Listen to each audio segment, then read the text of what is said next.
Singing Mermaid.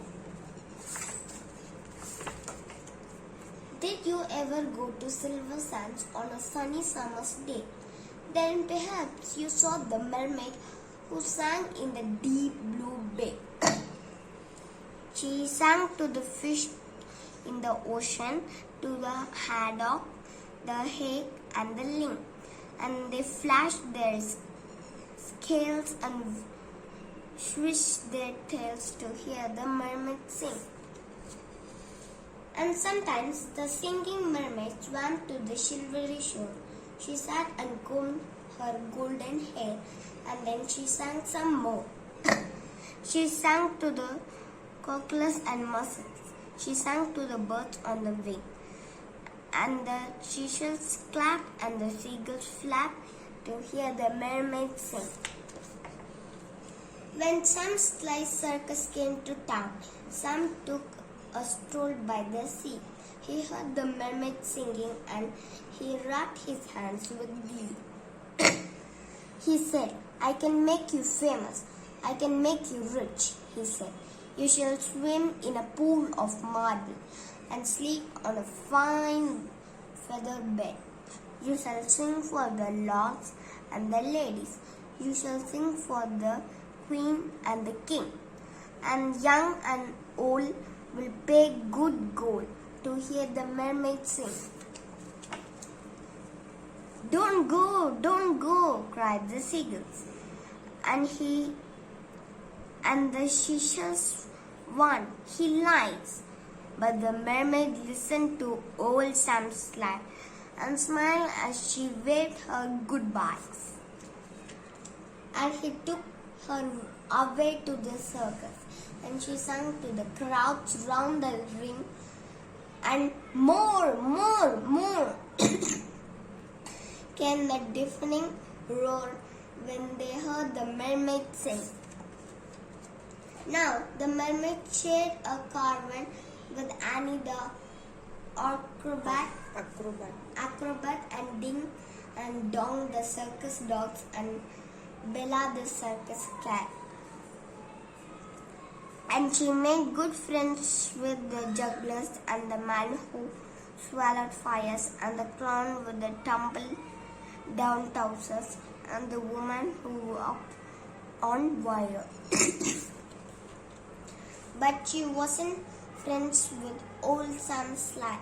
No, she didn't care for him, for he made her live in a fish tank where there wasn't room to swim.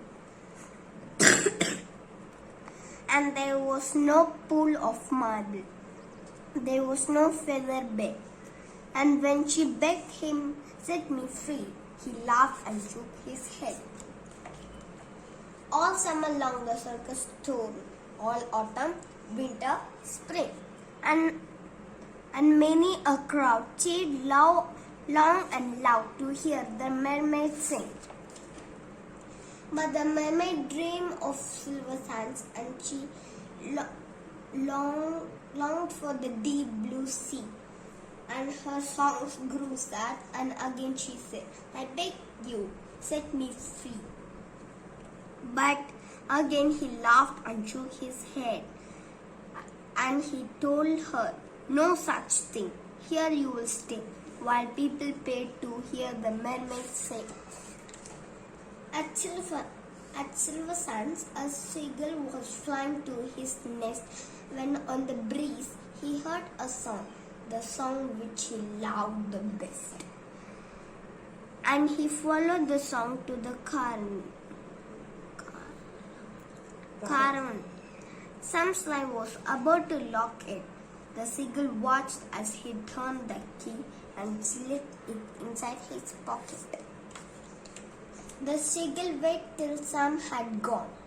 Then he perched on the windowsill and tap at the window. He tapped with his yellow bill. Come back to Silver Sands. It's only a mile away. I can find the key and set you free if you will come back home to the bay." "Escape!" barked the dogs. "Escape!" meowed the cat. But the mermaid sighed. "I did fail. For how could I walk to Silver Sands with only on my have a tail? Like this, cried Annie the acrobat, and she stood upon her hands. This is the way, the only way to get to Silver Sands. Right hand, left hand, tail up high. There's really nothing to it. If I give you lessons every night, you'll soon learn how to do it. Next week, while Sam was loading the seagull stole the key. He carried it off to the carnival and set the mermaid free.